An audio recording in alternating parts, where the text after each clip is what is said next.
con el gentil auspicio de Valle Azul. Aquí comienza Hablemos de Copropiedad. Conversemos de copropiedad. Hablemos de copropiedad. Vivamos en copropiedad.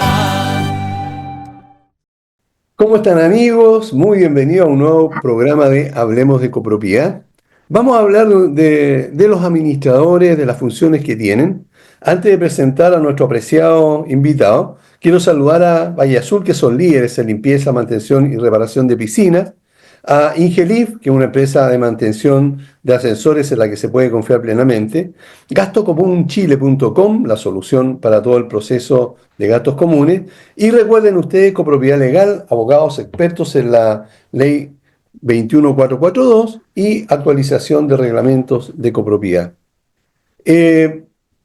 Hemos invitado a un connotado, prestigioso y antiquísimo asesor, abogado, asesor y experto en copropiedad inmobiliaria. Es asesor, ojo, es asesor de comunidades y también autor del libro La copropiedad inmobiliaria. José Manuel Figueroa, ¿cómo estás? Qué gusto de tenerte nuevamente en el programa. Gracias, Aníbal. Pues me voy a inflar con tu presentación aquí, pero feliz de estar en el programa y ir aclarando algunos conceptos de esta nueva ley y su reglamento que por fin ya salió, así que hay harto que hablar. Hay harto que Encantado. hablar. Gracias por la invitación. Claro, y quiero empezar en esta oportunidad a conversar sobre las funciones de la administración de condominio. Tenía la ley anterior, ahora se han agregado otras más. Específicamente, ¿qué hace un administrador? ¿Cuál es su función dentro de las comunidades? Yo creo que es importante primero, porque la gente de repente no lo entiende así, hacer un pequeño paralelo de los órganos de administración que hay en la copropiedad versus en una sociedad, que tiene alguna Perfecto. similitud. Está primero la junta accionista en una sociedad, ¿no es cierto?, que se llama asambleas de copropietarios, ordinaria o extraordinaria en la copropiedad. Después está el directorio en una sociedad que aquí se llama comité de administración. Por la antigua ley se hablaba de junta de vigilancia, pero el órgano se llama comité de administración, que es el órgano intermedio, ¿no es cierto?, y que es el representante de la asamblea en forma permanente. Perdóname, perdóname, representante. ¿Y es el representante legal, sí o no? No, que son cosas distintas. El comité de administración, de acuerdo al artículo 17, tiene la representación de la asamblea con todas sus facultades, salvo las materias propias de la asamblea extraordinaria. Ujú. Representa a la asamblea permanentemente mientras ella no se reúna, porque normalmente se reúne una vez al año, si se da cumplimiento a lo que dispone la ley, y extraordinariamente solamente cuando es necesario. Pero distinto es quién es el representante legal, el que tiene que firmar una demanda, tiene que firmar un contrato, etcétera. Es el gerente, que en este caso se llama administrador. Ese es el representante legal y lo dice claramente, especialmente en el tema judicial. Dice que tiene las facultades que establece el procedimiento civil, obviamente en lo relativo a la comunidad, ¿no es cierto? No puede representar a un copropietario en un juicio de arriendo, ¿no es cierto? Claro que no. Pero en lo que dice relación con la administración de la copropiedad es el representante legal. No lo dice en esos términos, pero sí, no cabe duda, desde el momento que el representante judicial pasa a ser también el representante legal. Claro, correcto, claro. Y además, ¿quién firma los contratos de trabajo, los contratos con las empresas de mantenimiento? ¿O eso es Claro. materia del... ¿Sí? No, él firma todos los contratos. Lo que pasa es que, por ejemplo, aquí hay una novedad, que en materia laboral, los contratos de trabajo y los finiquitos los firma el administrador, lo hace el administrador, pero requiere la autorización del comité. Esto es una novedad. La verdad que en los finiquitos siempre fue necesario la autorización del comité, porque es raro que un finiquito no involucre, y normalmente como hay doble firma para el pago, el administrador necesitaba la autorización del comité, pero ahora también para contratar en materia laboral por lo menos, contratar Claro. un servicio como podría ser el servicio de ascensores o la mantenciones periódicas de gases, eso la verdad que no requeriría que lo autorice expresamente el comité. ¿Mm? Ok. Entonces, volviendo a la pregunta original, ¿cuáles serían estas funciones del administrador? Mira, las funciones del administrador yo creo que pueden estar divididas en varios ámbitos.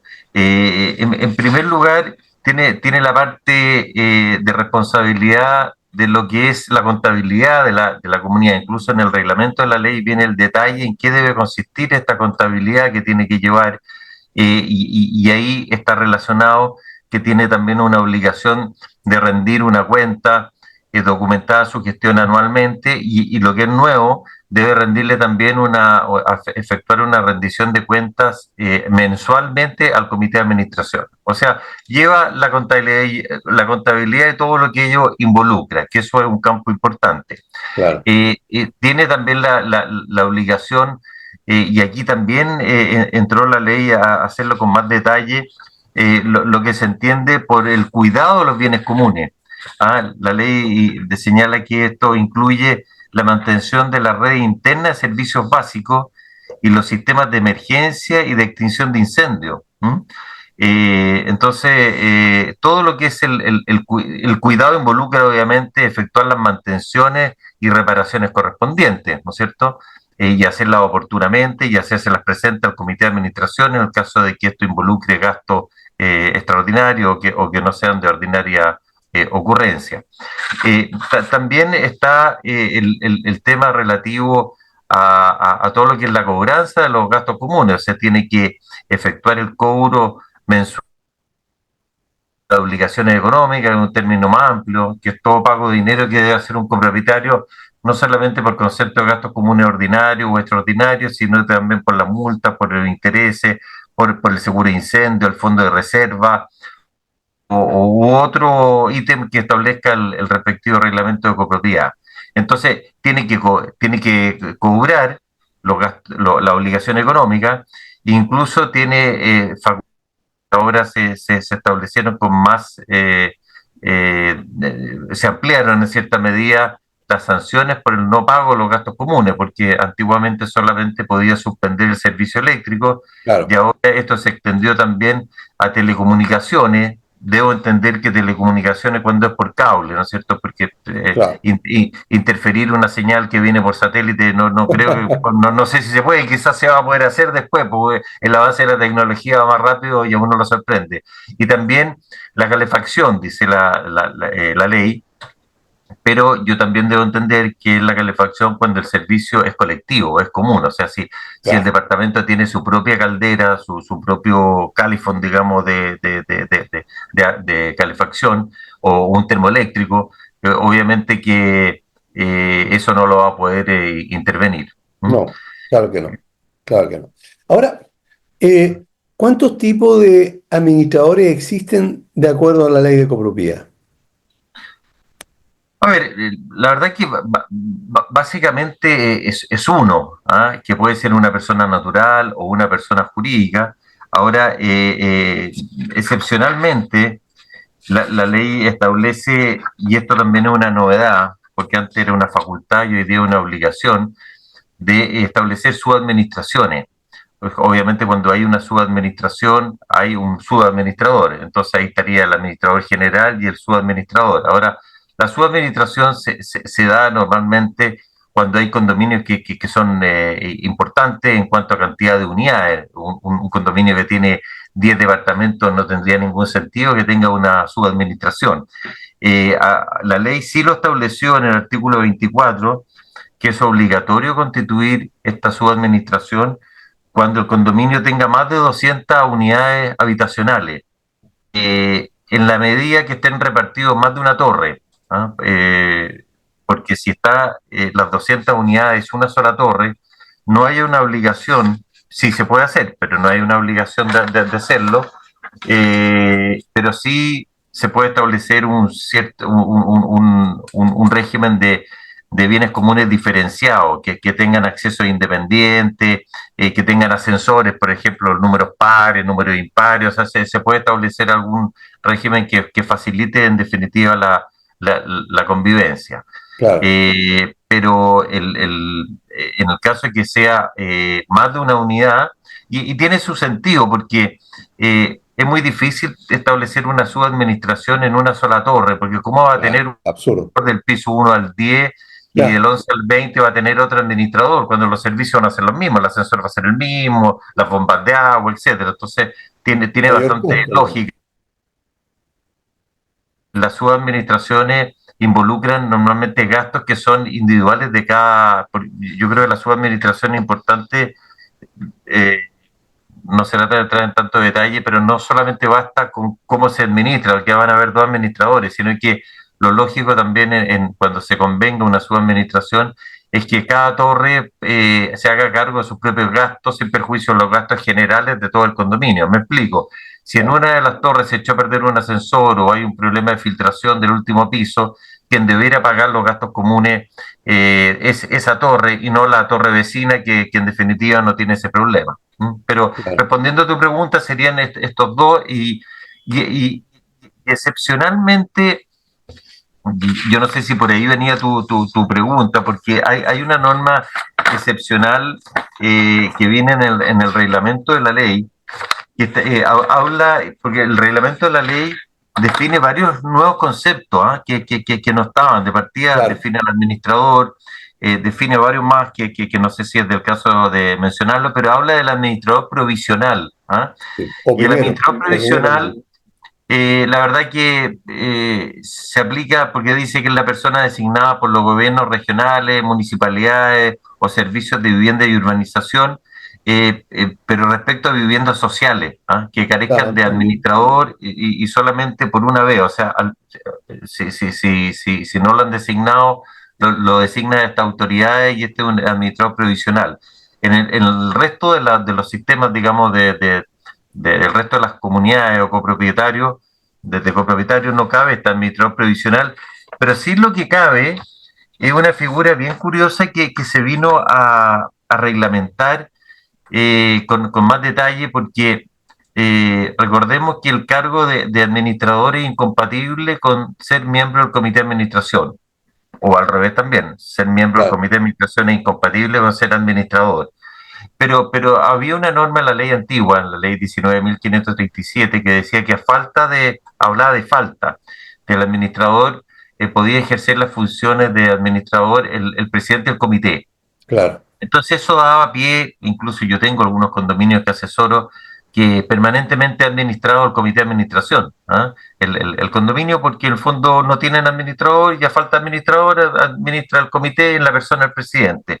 En cambio, aquí en la nueva ley se habla de ausencia de administrador, que es un término distinto, y dice que si es un impedimento temporal significa que no es una renuncia, ¿no es cierto? Un impedimento, el señor tuvo un accidente, por ejemplo, o se le murió claro, un pariente, una enfermedad u otra circunstancia de similar naturaleza, eh, que le impide al administrador ejercer su cargo. En ese caso actúa como tal el presidente mientras dure su ausencia, pero mientras dure esa ausencia. Entonces, esto es un término, un concepto totalmente nuevo que quedó mucho más claro en el artículo 23 del reglamento de la ley, que la ausencia es temporal en definitiva. Mientras dure la ausencia ejerce el cargo el presidente, pero esto no es en forma permanente. claro, correcto. Ok, ahora, ¿cuál es la función que cumple el primer administrador en un condominio? Mira, es interesante esto que quedó también, esto también es una novedad de la ley, porque en definitiva el primer administrador tiene bastante injerencia, porque tiene la obligación eh, y en cierta medida es el responsable de la entrega de la documentación y del estado de los equipos de un edificio o condominio por parte del propietario y primer vendedor. Tiene aquí dos obligaciones. Debe levantar un acta, dice el Ujú, administrador, que debe ser, el primer administrador debe ser designado una vez obtenida la recepción del condominio. ¿Mm? Claro, Hay una recepción definitiva, dice, de la edificación, ni siquiera de la copropiedad, dice, ¿ah? Dice de la de la época. edificación. Y antes de la ocupación del primer copropietario, o sea, el administrador debe entrar antes de que el edificio empiece a funcionar con los primeros residentes. Y dice que debe levantar un acta de las condiciones y estado de funcionamiento de todas las instalaciones de los bienes comunes, ¿ah? Todos los equipos. ¿Ah?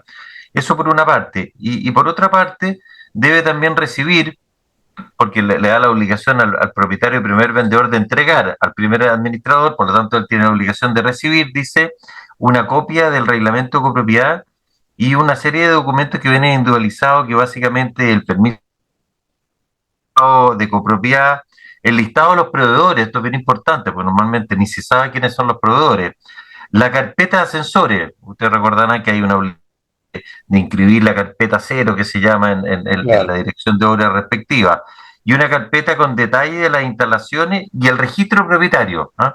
Todo eso debe ser recibido por el administrador, y después, una vez que, esto también es una novedad, de que una vez que se ha enajenado el 66% del condominio, el primer administrador debe convocar a una asamblea de copropietarios y, y ahí debe hacer una rendición de cuentas que justamente tiene que indicar las condiciones y el estado de funcionamiento de todas las instalaciones.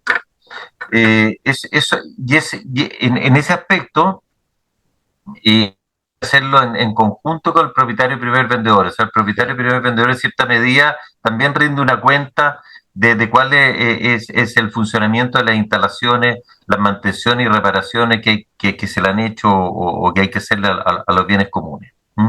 Esa Esa, misma asamblea, la ley también dispone tiene que pronunciarse sobre la mantención, modificación o sustitución del reglamento, ratificar el plan de emergencia y ratificar o no al administrador. Todo eso es una claro, ahora, asamblea extraordinaria.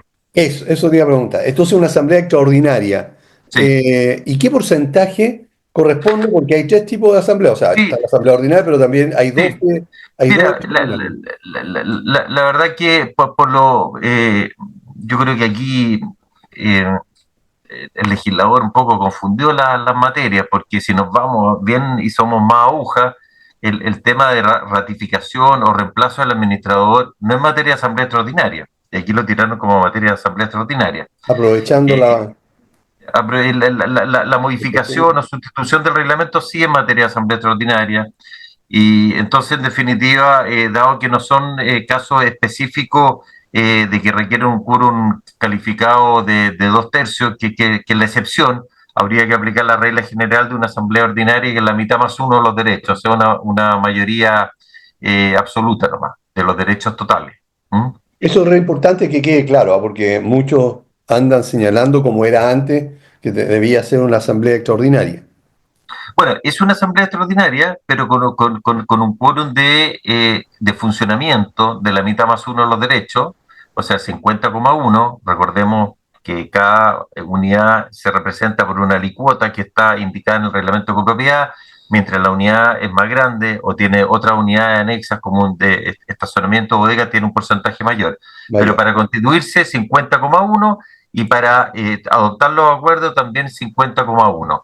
Ahora sí, Y, importante, Aníbal, aquí que esto es una obligación legal de hacerlo. Por ejemplo, el tema de si se quiere sustituir o modificar el reglamento es un tema que siempre está abierto. O sea, la unidad en cualquier momento, incluso claro, antes de que se modifique que se llegue a por ciento de venta o después, puede modificar el reglamento en cualquier momento. en ¿Mm? cualquier momento. Y Claro que para qué sí. decir lo del administrador también, pero los administradores tampoco ya los administradores ya no pueden quedar apernados en el cargo, sino que pueden ser en cualquier momento ser cambiados por la comunidad. Eh, Tú que llevas tantos años asistiendo a las comunidades, eh, ¿consideras que algún administrador se queda pernado en las comunidades?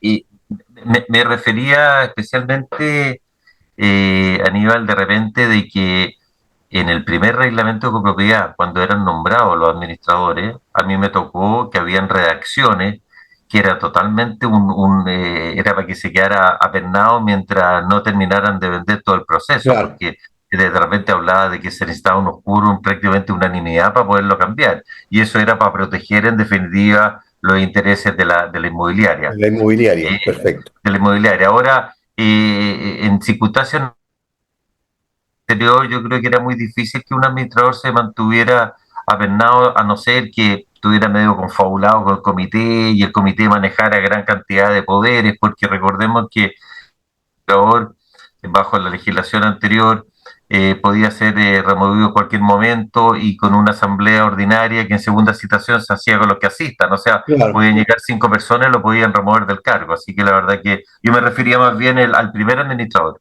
¿Mm? Ok, y aprovechando lo que estás señalando, ¿en qué circunstancias se puede eh, cambiar a un administrador o removerlo del cargo?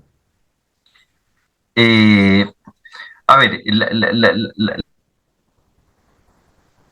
lo que dije al principio, que el órgano supremo máximo aquí es la asamblea de copropietarios. La asamblea ordinaria o extraordinaria, dependiendo de la materia de que se trate, es la que tiene el derecho de poder cambiar al administrador cuando conveniente, incluso más, a mi entender, ni siquiera tendría que estar en la tabla, ¿no? En una asamblea ordinaria se puede tratar cualquier tema que no sea propio de una asamblea extraordinaria y en el punto varios incluir cualquier aspecto que puede salir incluso a petición de algún comunero. Por lo tanto, la regla general es esa, que el administrador es designado y removido por la asamblea. Ahora, excepcionalmente, aunque esta excepción tiene muchas veces una regla más general, porque la verdad que una asamblea que designa un administrador es difícil, porque Sí, cómo empieza a entrevistar a varias personas, revisar currículos, entonces lo normal, diría yo, en la práctica, vamos a la práctica, es que sea el comité de administración el que designe al administrador y lo cambie. Ahora, eso tiene un fundamento legal porque el artículo 17, tal como lo señalé hace un rato atrás, dice que el comité tiene la representación de la asamblea con todas sus facultades, salvo la materia propia de asamblea extraordinaria. Y si uno revisa el dictado en el artículo 15 de la materia de asamblea extraordinaria, ninguna dice relación ni directa ni indirectamente con el cambio de administrador o la designación del administrador o el término del administrador. Por lo tanto, tiene la facultad. Ahora, eso curiosamente a veces es objetado, lo digo porque no vayan a pensar después y el abogado dijo esto y resulta que después me objetaron los poderes en el banco. Hay claro. bancos que de repente de fiscalía tienen la instrucción, yo creo que no quieren enredarse ni complicarse la vida, digamos, y prefieren que estos nombres directamente de la asamblea, pero en estricto rigor el comité sí tiene la facultad para poder cambiar al administrador. Ok, Obviamente que entonces, el acta hay que reducir la escritura pública. ¿Mm? correcto. Nos queda claro entonces que es factible que el comité de administración, sin consultarle a la asamblea, pueda contratar o remover al administrador de su cargo, sin consultarle a la asamblea. ¿Sí? Sí, te quiero hacer una alusión de que creo que es interesante tenerlo presente, que creo que confirma lo que yo estoy diciendo, no obstante que quizás tú dirás que estoy diciendo al revés, la tesis contraria. Durante la tramitación de este famoso reglamento de la ley, que se demoró 3 años por parte del Ministerio de la Vivienda, prácticamente el último de los textos que yo conocí, por lo menos, porque había, incluso tú mismo creo que me ayudaste en tener acceso a alguno de esos textos, porque no se difundía por los medios de comunicación, venía una referencia de que esta facultad de representación que tiene el comité no incluía, o sea, dejaba excluido la facultad de nombrar o cambiar al administrador. ¿Mm? ¿Ya? Entonces, bajo ese texto, que en definitiva no fue el que se aprobó, porque al parecer la Contraloría lo objetó, esa mención fue eliminada. ¿Ah? Entonces, a mí me da entonces de pensar que, porque recordemos que los reglamentos de la ley no pueden ir en contra de la ley. Si la ley Claro, dice que el comité tiene la facultad de representación de la Asamblea con todas sus facultades ordinarias, no puede el reglamento de la ley decir que no se puede extender a la facultad de cambio. Así que eso creo que me da la razón, pero para que lo sepan, que hubo un intento de limitar esta facultad por parte del Ministerio de la Vivienda. ¿Mm? Claro, correcto. Ahora, un propietario o un residente cualquiera, ¿puede administrar el condominio donde vive? ¿Lo permite la Sí, ley o no? sí, lo permite, pero hoy día lo hace, creo, más complejo, porque en definitiva, a ver, para ser administrador puede ser una persona natural o puede ser una persona jurídica, ¿cierto? Persona natural puede ser con contrato de trabajo, o sea, podría ser un empleado de la comunidad o puede ser con prestación de servicio. En ese sentido no hay ningún problema, pero eh, en definitiva, lo importante eh, es que me perdí un poco lo que te estaba diciendo. Bueno, pero te lo aclaro. O sea, un copropietario, un residente, podría llegar a ser administrador Sí, iba a del eso. condominio, Iba a eso de que puede ser eh, perfectamente cumpliendo un con las normas, con la ley, residente o copropietario, pero donde se complica el tema, y esa era la distinción que te iba a en el hacer, registro. es que hoy día todo administrador, ya sea remunerado o no remunerado, tiene que estar inscrito en el Registro Nacional de Administradores. ¿Mm?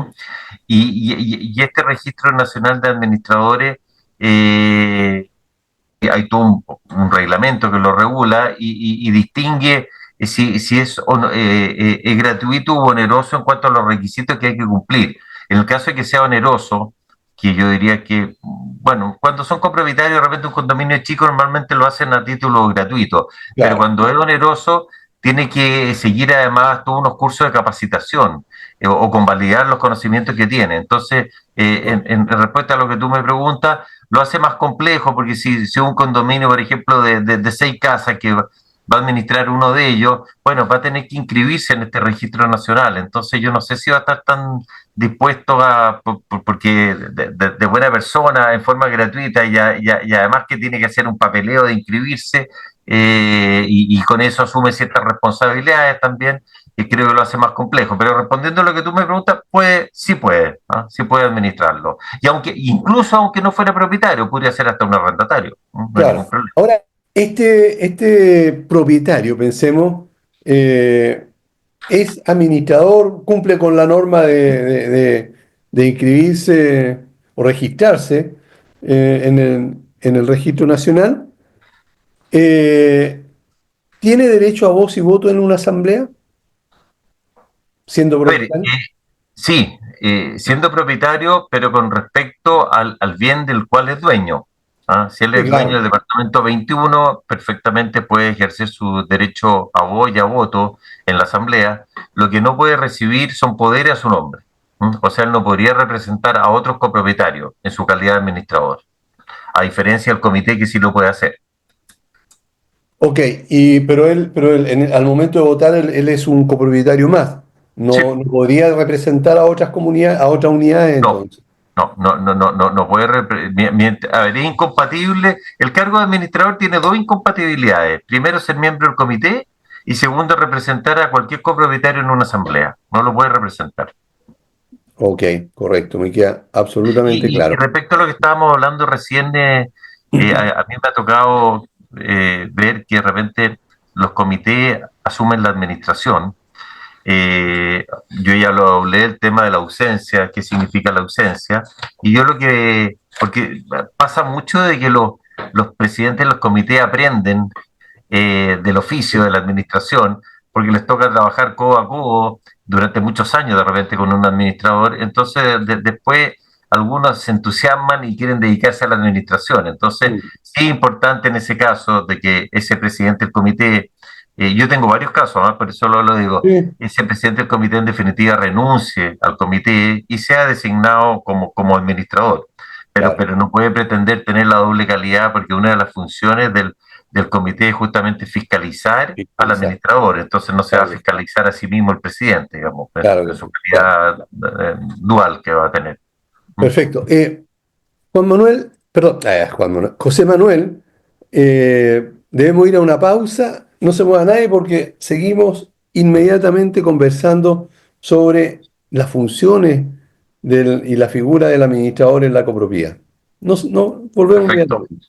Bien, ya estamos de vuelta y antes de seguir conversando, quiero recordarles a todos que Valle Azul es líder en limpieza, mantención y reparación de piscinas. Deja en manos de profesionales serios y responsables la mantención de la piscina de tu condominio. Para mayor información puedes ingresar a valleazulpiscina.cl o contactarlos al fono WhatsApp +56 961 206 001. Confía en Ingelif para la mantención de los ascensores en tu comunidad. Ingelif cuenta con la experiencia necesaria, un profesionalismo del primer nivel y está certificado por el MIMBU, lo que nos permite tener la tranquilidad y seguridad que tus ascensores están atendidos correctamente. Contáctalos al teléfono 225-010-752.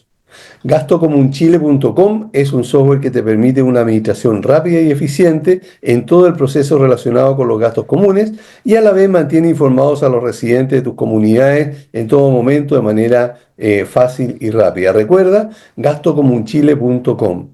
Y copropiedadlegal.cl cuenta con profesionales expertos en copropiedad con una trayectoria de más de 30 años al servicio de las comunidades. Copropiedad Legal te ayuda en todo el proceso para modificar tu reglamento de copropiedad. Contáctalos sin compromiso al correo info@copropiedadlegal.cl y si al contactarlos mencionas a nuestro programa, obtendrás un importante bono de descuento. Recuerda, info@copropiedadlegal.cl. Bueno, y estábamos viendo con José Manuel Figueroa, que es un abogado experto en copropiedad con muchísima experiencia y por supuesto un tremendo prestigio, sobre las funciones del administrador. ¿Qué se entiende, José Manuel, por una administración transitoria? Bueno, yo creo que en parte lo conversamos Sí, hace poco, en el sentido de que, eh, a ver, el término de administración transitoria, la ley ¿no? Por lo tanto, podría primero, que a mí me ha tocado de repente que a un administrador se le designa por un periodo corto de tiempo, ¿ah? Por ejemplo, por 2 meses. La verdad que eso no se avanza mucho, será transitorio también porque en el fondo el administrador puede ser reemplazado en cualquier momento, entonces no tiene mucho sentido ponerle que sea por interino, de repente hablan, ese término tampoco existe en la ley de en la copropiedad. ley, claro. Sí, en cuanto al tema de la ausencia del administrador, como estábamos hablando hace unos minutos atrás, donde por un impedimento temporal, enfermedad u otra circunstancia similar, debe asumir el presidente del comité ante la ausencia del administrador y mientras dure esta ausencia. Eso le podríamos dar el carácter de que es una administración transitoria porque es o hasta que en definitiva salen del impasse del impedimento o entran a nombrar a otra persona, porque en definitiva si está con un impedimento que le impide seguir trabajando, quizás presentará su renuncia o sencillamente el comité también le puede poner término a sus gestiones. Porque a mí en general no me gusta mucho mezclar las funciones de administrador con comité, o sea, yo creo que son órganos distintos y uno debe fiscalizar al otro y no realizar los dos una misma tarea. ¿Mm? Ok, ahora, esto de la administración transitoria, pensemos claramente que esta persona, y tú lo dijiste recién, pero quiero poner de todas maneras el ejemplo. Tal como tú lo señalaste, este presidente de comité asume como administrador y quiere ejecutar ciertas acciones. Si él además es presidente de comité, ¿cómo lo hacen para tomar decisiones, por ejemplo, para una inversión o para cualquier otra situación? ¿Él sigue votando dentro del comité de administración? O sea, él también, en este caso, está haciendo, digamos, dando instrucciones al mismo, está votando para darle una instrucción. Sí, ¿Cómo funciona? es buena tu pregunta porque en definitiva esto hace coincidir un poco lo que estábamos hablando recién de que se entiende en forma temporal un sistema de este tipo, pero no en forma de permanencia, porque aquí la ley en ningún momento dice que ejerciendo el cargo de administrador queda inhibido de ejercer el cargo de presidente, ejerce las dos funciones. Entonces, mi recomendación sería en ese caso tener mayor cautela de que si estamos hablando cosas extraordinarias, porque claro, para pagar las cuentas ordinarias me refiero a los gastos comunes ordinarios de administración Claro, o la cuenta del agua, de la luz, del gas, eso la verdad que no tiene mucha ciencia y son gastos parecidos todos los meses, pero si estamos hablando de un gasto extraordinario, o no, o excepcional, hablemos también. Acordémonos que el comité de administración es un órgano colegiado que actúa por mayoría de sus miembros. Por lo tanto, eso significaría que si tiene que ser aprobado por el comité, tendría que ser aprobado por la mitad más uno de ellos. En ese caso, yo incluso sugeriría que el presidente se abstenga de votar porque él está administrando y que sean los otros miembros del comité los que aprueben ese gasto respectivo y de esa forma creo que queda totalmente legal el gasto porque se adoptó por el órgano colegiado que es el comité. Vuelvo a insistir que el comité es un órgano colegiado que actúa por mayoría de los miembros y individualmente los miembros del comité, salvo excepciones, pero contados por los dedos de la mano, no tienen atribuciones paralelas o diversas. No es que el presidente del comité sea el que representa al resto del comité, es el presidente, porque tiene que sí, haber una figura, ¿no es cierto? Pero no claro. significa que él esté votando por el resto de los miembros, no, tiene que ser votado por mayoría de sus miembros, cualquier acuerdo. Si son tres, tendré que a lo menos ser dos los que votan a favor de un determinado acuerdo. ¿Mm? Sin embargo, tiene todas las responsabilidades de un administrador, absolutamente Sí, todas. sí, Ok, ok, así es. ok, Y normalmente esto lo hacen a título gratuito muchas veces. Ya perfecto. cuando es a título oneroso, yo especialmente le recomiendo en ese escenario a ese presidente que renuncie y asuma la administración, porque Ok, la verdad que pero sí, volviendo atrás. Esta persona está y cumple porque quiso ahorrarle plata a la comunidad, ¿verdad? Se ahorró el sueldo o el honorario del administrador y está durante 12 meses o 15 meses ejecutando las labores de administración. Pensemos, y no cobra ni un centavo. A pesar de estar, digamos, ad honorem en el cargo, ¿podría la comunidad o el mismo comité de administración acusarlo por faltar a sus responsabilidades como administrador? ¿Como eh, acusaría a un administrador remunerado? yo estimo que sí, porque está asumiendo con todo. Esto es como cuando uno se hace cargo de las cosas buenas y malas de los problemas, digamos, porque en el fondo si va a tener toda la atribución y no va a tener ninguna responsabilidad, no tendría ningún sentido. Asume con todo. Entonces, en definitiva, si errores y esos son imputables a una negligencia de él o en forma culpable, digamos, o dolosa, va a tener que responder con su patrimonio. Sí, Correcto. Ok. Y ahora, bueno, si no está inscrito en el registro de administradores, ahí no se le puede acusar, pero sí se le puede demandar entonces civilmente o podría ser a través del juzgado de policía local por haber faltado a sus funciones. sí, perfectamente. Y no solamente, Aníbal, acordémonos que en definitiva aquí son dos órganos distintos, pero ambos pueden ser denunciados en el juzgado policial local. En el caso de los administradores, efectivamente existe un ente del Ministerio de la Vivienda que uno lo puede, una vez que esté inscrito, lo puede también acusar, pero en el juzgado policial local yo puedo denunciar tanto una mala práctica del administrador como del comité. Entonces, en ese sentido, no es que el comité solamente porque está administrando entra a tener una responsabilidad denunciable. La responsabilidad del comité desde el día que asume sus funciones igualmente es denunciable en un tribunal si es que no hace bien la pega, digamos. ¿Mm? Ok. Ahora, eh, volviendo a un tema anterior sobre las cuentas que da el administrador. El administrador rinde cuenta. ¿A quién específicamente?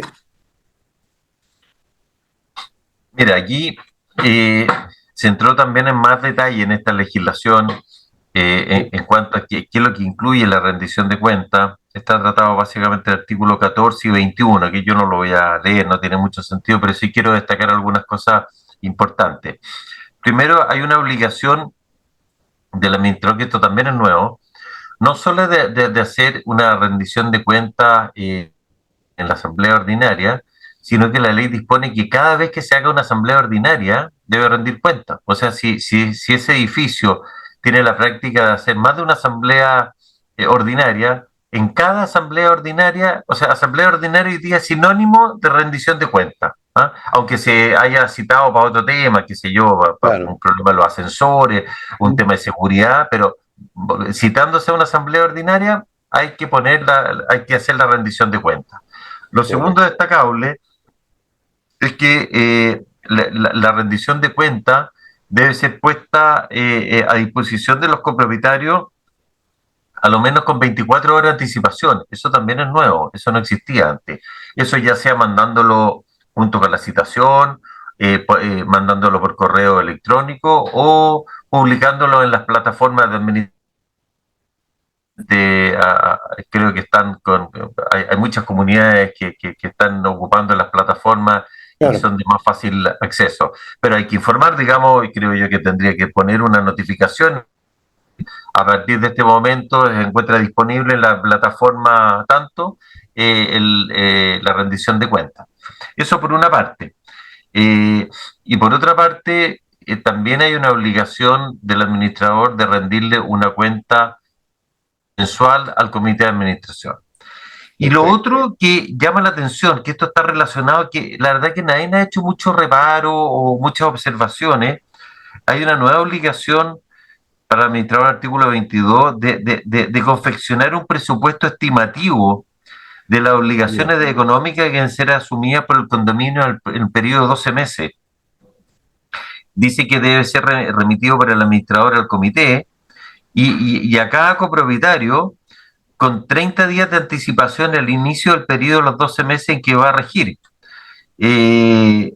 Ahora, y esta estimación debe incluir los gastos futuros proyectables, cosa que es bastante difícil. Ahora, este gasto común estimativo es referencial en todo Claro. caso, porque no significa que los gastos comunes los va a cobrar después en base a, salvo que se hubiera acordado un cambio, porque lo normal, el 99% de los casos que yo conozco, se hace por el gasto efectivamente producido, o sea, la comunidad gastó 100 y el mes siguiente cobra esos mismos 100. En el caso de que se actúe por gasto común estimativo, que también se podría hacer, eso significa hacer un estudio de cuánto va a ser el gasto y a fin de año hacer el ajuste. Y el ajuste siempre es complejo porque la experiencia que tengo yo que siempre falta plata más que sobra. Si sobra Bien. estaría no es lo Claro. normal. Ahora, ¿por qué lo veo complejo este tema? O sea, me parece bien que no sea vinculante, pero hacer un gasto común estimativo, mire, si las comunidades fueran un Boeing, Claro. de último modelo o un Mercedes de última generación, le tendríamos que cambiar las piezas después de cierto uso o de cierto kilometraje, ¿no es cierto? Como funcionan los aviones. A una comunidad decirle, mire, señor, tiene que cambiar el ascensor porque la vida útil del ascensor son 20 años, usted ya los cumplió, en circunstancias que pueden estar buenos los cables, todavía están con su mantención al día, con sus certificaciones, Claro. sería súper gravoso para unas comunidades. Entonces, en la práctica hay que tener presente que las comunidades muchas veces van apagando incendios. Se echó a perder el ascensor, bueno, hay que repararlo. O sea, hay una filtración en el último piso, hay que repararla. Entonces, estimar los gastos por adelantado es súper difícil. Ahora, yo te voy a dar un dato que me pareció muy bueno. Un administrador una vez que en la asamblea presentó un presupuesto estimativo. Me dice, oiga, yo ya traigo listo el presupuesto estimativo. ¿Y cómo lo hizo? Le dije, porque eso es súper difícil. Muy fácil. Si el año pasado yo gasté, qué sé yo, 80 millones, ¿Mm? bueno, le voy a aplicar el IPC. El IPC estimado para el próximo periodo un 5%, así que el presupuesto estimativo es lo que gasté el año pasado más un 5%. Sí. Oye, lo encontré genial porque en definitiva Sí. está cumpliendo con la norma, no se está casando tampoco, y creo que incluso puede quedarse corto porque en general los gastos comunes en las comunidades tienen otros factores que lo hacen que incida con cambios de legislación, etcétera, que sea más que el IPC. Pero bueno, lo doy como un dato. ¿Mm? Un dato muy interesante porque muchos administradores ya lo están haciendo de la misma forma. Esto ya se corrió la voz hace harto tiempo.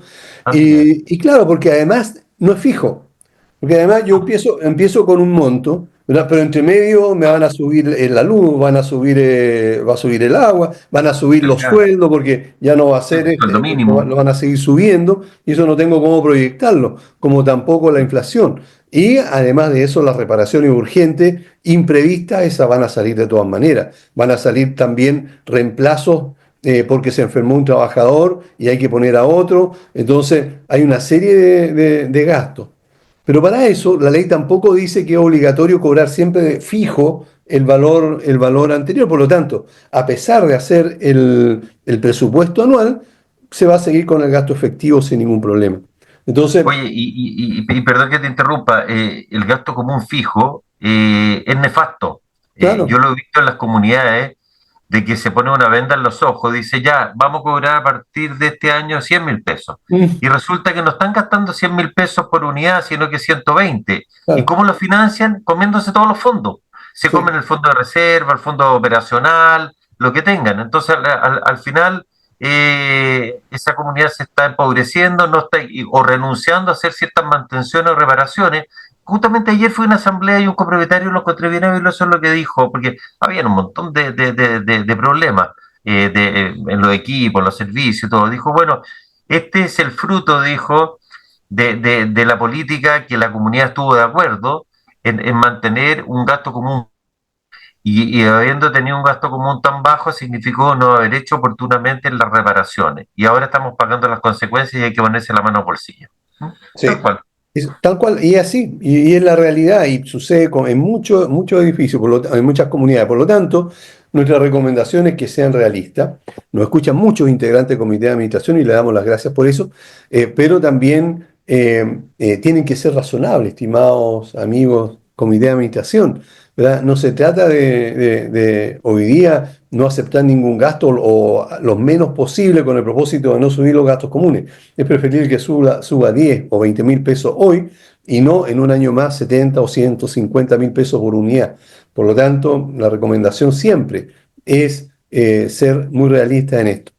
Oye, Eh, y sin ir más lejos, tenemos un sí, ejemplo a nivel nacional, lo que pasó con las cuentas eléctricas, de claro. electricidad.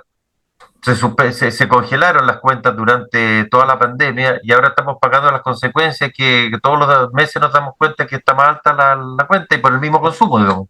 Claro, entonces le reclaman después que suben los gastos comunes. Evidentemente que van a subir. Así Pero, es. bueno,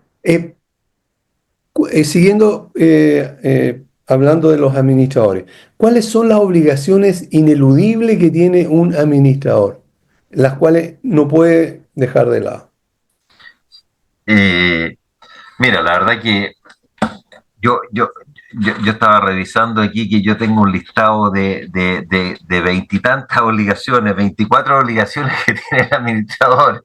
Bien, sí, Yo te voy a destacar las más ineludibles. importantes porque la verdad que, bueno, lo hablamos hace poco, el cuidado de los bienes comunes, que eso significa hacer las mantenciones correspondientes y las certificaciones correspondientes.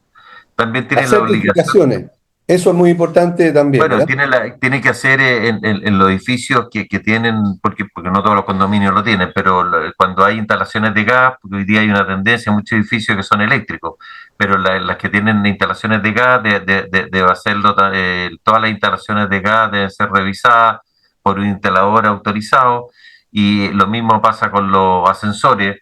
Los ascensores no solamente tienen que hacer la mantención mensual, que es obligatoria, con una empresa que esté inscrita en el registro que lleva el Ministerio de la Vivienda, sino que también debe hacer la certificación que tratándose de edificios no habitacionales la debe hacer una vez al año y los edificios habitacionales cada 2 años.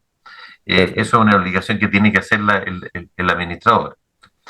Eh, que ejecutar todos los actos de administración y conservación, y especialmente los de carácter urgente, y Claro. dice la ley, sin necesidad de recabar previamente el acuerdo de la Asamblea. ¿Ah? O sea, hay una emergencia, se rompió la matriz del agua. Bueno, no va a llamar a una asamblea que se demora entre 5 y 15 días, porque eso Claro. significaría dejar sin agua 15 días el edificio, ¿no es cierto? Claro.